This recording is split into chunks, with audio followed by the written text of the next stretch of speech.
Jesucristo, el Verbo viviente, es el único medio de salvación. Él es el centro del pensamiento de nuestra vida, la fuente y la autoridad de la doctrina. El principal propósito de la vida de Cristo fue la obediencia a los mandamientos, exaltando la ley de Dios como un reflejo de su carácter. El principal mensaje a ser predicado en el mundo, basado en Apocalipsis 14, está representado por 3 ángeles llevando el Evangelio eterno al mundo entero. Este mensaje se basa en los encantos inigualables de Cristo y declara que la hora del juicio ha llegado y llama a obedecer los mandamientos de Dios. Mediante su palabra, Dios ha comunicado a los hombres el conocimiento necesario para la salvación. Las Santas Escrituras deben ser aceptadas como dotadas de autoridad absoluta y como revelación infalible de su voluntad. Y aunque el canon de las Escrituras inspiradas está cerrado, el Espíritu Santo continúa iluminando, amonestando y confortando al pueblo de Dios a través del testimonio de Jesús, el Espíritu de profecía. El camino a la vida se traza a través de un camino angosto que debe ser recorrido con confianza a las promesas que Dios dejó a hombres y mujeres fieles que dedicaron sus vidas hasta la muerte por el Evangelio eterno. Los fundadores de la Iglesia soñaron con el día en que la revelación sería una realidad en sus vidas.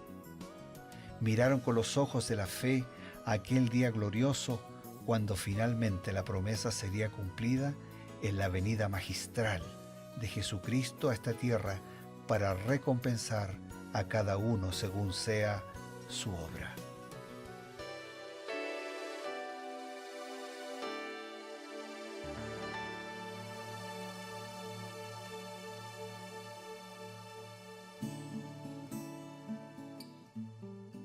Queridos amigos, es muy grato volver a encontrarnos aquí por la Nuevo Tiempo en su programa Creed en sus profetas.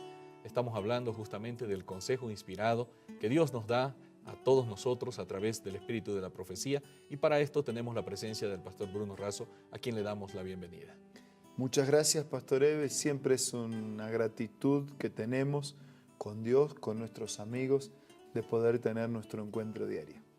Pastor, ahora, este día, justamente estamos ya cambiando de libro. Hemos pasado el libro de Josué, hemos visto todas las luchas de este gran hombre de Dios, y ahora ya no había más liderazgo de un individuo, y comienza ahora otra historia, ¿no? Un grupo de personas que empiezan a liderar por tiempos breves, no un liderazgo así tan prolongado, y es el libro de los jueces.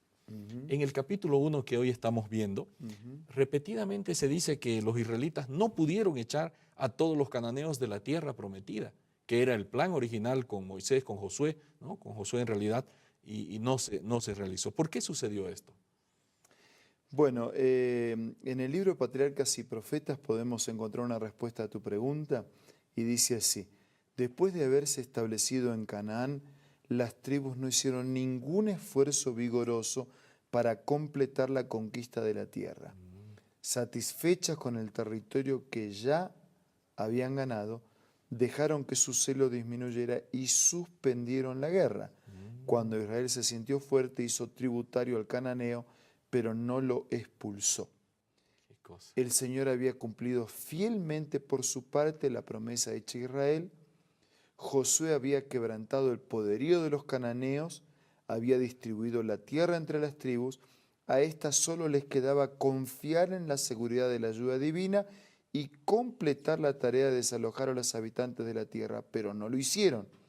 Aliándose con los cananeos, violaron abiertamente el mandamiento de Dios y así dejaron de cumplir la condición bajo la cual les había prometido ponerlos en posesión de Canaán. Nosotros ya hemos visto algo similar a lo que estamos comentando en el día de hoy. O sea, en la Biblia es evidente la unión del accionar divino y del esfuerzo humano, el esfuerzo, el compromiso y la participación de cada uno del ser humano. Se había hecho, la gran tarea estaba hecha, pero cada tribu tenía que terminar la tarea. Claro. Tenía que completar la tarea, terminar de desalojar. Y bueno, en lugar de completar el trabajo, prefirieron hacer alianzas, distraerse, jugar. Porque a veces pasa, ¿no?, con una generación que transmite una herencia y como el esfuerzo lo hizo otro, No se da tanto lo valor. aprovecho, lo malgasto Claro. y al final el nieto termina no teniendo nada, ¿no? Porque el hijo lo despilfarró todo. Entonces, algo parecido pasó aquí. No completaron, no hicieron su parte.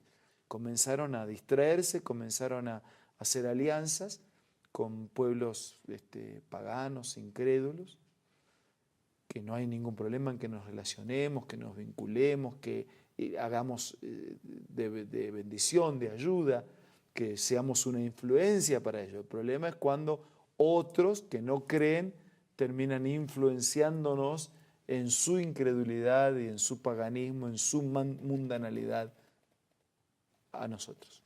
Eso quiere decir, pastor, que la sal fue perdiendo su sabor, la luz se fue apagando y en vez de subyugar, hicieron alianzas y permitieron que la influencia empezara a penetrar en la vida de los israelitas. Eso ocurrió.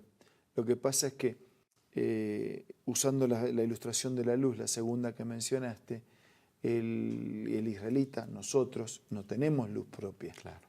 Nosotros reflejamos la luz que viene de Dios. Entonces, nosotros iluminamos siempre y cuando estemos conectados. O recarguemos las baterías si usamos la otra manera de dar luz. Claro. Entonces, si yo no recargo la batería y no estoy conectado a la fuente, poquito a poquito termino siendo tan oscuridad como la otra oscuridad. Qué triste, ¿no? Realmente era muy triste esta condición, que no solamente no llegaron a expulsar a todos, sino que hicieron alianzas, algo muy contradictorio. Ahora viene una pregunta, ¿cuál era la condición primordial para que Israel pudiese vencer a todos los pueblos cananeos? Voy a leer también buscando la respuesta a tu pregunta. Se les aseguró que mientras permanecieran obedientes, Dios subyugaría a sus enemigos delante de ellos. Yo enviaré mi terror delante de ti, turbaré a todos los pueblos donde entres, haré que todos tus enemigos huyan delante de ti, enviaré delante de ti la avispa que eche de tu presencia al heveo, al cananeo, al eteo, no los expulsaré de tu presencia en un año, para que no quede la tierra desierta ni se multipliquen contra ti las fieras del campo. Poco a poco los echaré de tu presencia hasta que te multipliques, hasta que tomes posesión de la tierra. Pondré en tus manos a los habitantes de la tierra y tú los arrojarás de delante de ti. No harás alianza con ellos ni con sus dioses. En tu tierra no habitarán, no sea que te hagan pecar contra mí sirviendo a sus dioses, porque te será tropiezo. Estas instrucciones fueron reiteradas de la manera más solemne por Moisés antes de su muerte y fueron repetidas también por Josué. O sea, el mensaje era claro a través de Moisés, a través de Josué. Dice, iba a haber un proceso. Dios iba a hacer su parte, ellos tenían que hacer su parte. Claro. Pero ellos, en lugar de hacer su parte, se distrajeron, dejaron de trabajar, dejaron de actuar con responsabilidad, empezaron a hacer alianza con esos pueblos. Pero al hacer alianza con esos pueblos, en lugar de ser ellos una influencia para acercarlos a Dios, permitieron que los otros fueran una influencia que desalojó a Dios de la vida de ellos. Entonces, no solo hicieron alianza con esos pueblos, sino que hicieron alianza con esos dioses. Y entonces se desconectaron de la fuente verdadera de luz y se conectaron a una fuente de terror, de horror, de oscuridad.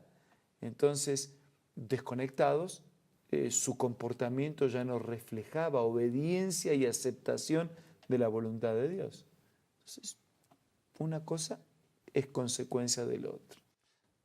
Dice que fue reiterada el consejo de que ellos tenían que hacer su parte. Dios les dio el primer empujón con Jericó, ¿no? Luego de su arrepentimiento, de su pecado, el pecado de Acán, les dio otro empujón con Jai y las otras ciudades. O sea, llegaron a tomar la mayor parte de la tierra, pero había sectores que ellos tenían que que conquistar. No lo hicieron. Dice claramente la cita que nos ha mencionado que es por Josué, pero ellos no lo hicieron. La obediencia es un requisito para recibir la bendición de Dios. Totalmente, totalmente. O sea, Dios siempre reitera sus orientaciones. Dice, Eve, te voy a decir esto por única vez y nunca más. Sería bueno que de primera escuchemos y obedezcamos. Pero Dios, que conoce nuestra fragilidad, nuestra humanidad, nos dice, después reitera lo que nos dice, vuelve a reiterar, después hace una amonestación, después hace una advertencia, después nos hace probar un poquito del jugo que fabricamos con nuestras propias manos. Claro. Y cuando vemos que es un tóxico y un veneno, vuelve el Señor para curarnos, para restaurarnos, para volver a llamarnos la atención, para volver a colocar nuestros pies en el camino. Si hay algo que Dios reitera en su palabra, es su amor, su misericordia, su llamado al arrepentimiento. Por eso dice que Dios, su misericordia se prolonga de generación en generación. Con esa idea, ¿no?, que es tan importante, muchas veces olvidamos lo que tendríamos que recordar y recordamos lo que tendríamos que olvidar. Importante, amigos, ustedes pueden ver cómo Dios usa este sistema de reiterar las amonestaciones, los consejos para todos nosotros. Hablando de consejos, nosotros vamos a ir brevemente a un consejo y luego retornamos. ¿Qué tal? Presta mucha atención a esta cita. Jacob prevaleció porque fue perseverante y decidido. Su experiencia atestigua el poder de la oración insistente. Este es el tiempo en que debemos aprender la lección de la oración que prevalece y de la fe inquebrantable. Las mayores victorias de la Iglesia de Cristo o del cristiano no son las que se ganan mediante el talento o la educación, la riqueza o el favor de los hombres. Son las victorias que se alcanzan en la cámara de audiencia con Dios, cuando la fe fervorosa y agonizante se hace del poderoso brazo de la omnipotencia. Qué lindo, ¿verdad? Esta cita tú la encuentras en el libro La Oración, escrito por Elena G. de White. No puedes perder este maravilloso libro de tu biblioteca personal. Así que te invito una vez más a que visites la página www.aces.com.ar o también puedes hacerlo visitando una iglesia adventista del séptimo día cerca o próximo del lugar donde tú te encuentres. También, si te gustan las aplicaciones y la tecnología, descárgalo como Elena G. de White del App Store o del Play Store. Volvemos, amigos, y volvemos para recibir un consejo breve basado en lo que hemos estudiado y luego la oración pidiendo la bendición. Amigos, yo quisiera hacer una invitación simple así, pero de corazón, a que recordemos siempre la promesa, el mandato, la orientación, la instrucción de Dios. Recordemos siempre. Por favor, no lo olvidemos. De lo que sí podemos olvidar es aquellos pecados que Dios ya ha perdonado. Solo recordemos para no volver a cometerlos. Ahora vamos a hablar con Dios. Señor, te pedimos perdón porque a veces nos olvidamos de tu palabra, de tu mandato, de tu voluntad. Y te pedimos fuerzas para recordarlas siempre. Pero que ese recordativo no sea intelectual solamente, que sea un recordativo experimental en nuestra vida. Que practiquemos tu mensaje, que lo internalicemos, que lo incorporemos, que lo compartamos y que de esa manera vivamos la vida que tú quieres que vivamos. Gracias, Señor, porque no desistes de amar y gracias porque reiteras y reiteras tu misericordia para salvarnos y hacernos bien. Te pido, te agradezco todo en el nombre de Jesús. Amén. Amén, Señor. Esto ha sido un capítulo más de Creed en sus profetas, un consejo inspirado más que nos ayuda en nuestro caminar diario. Nos encontramos el día de mañana en Creed en sus profetas.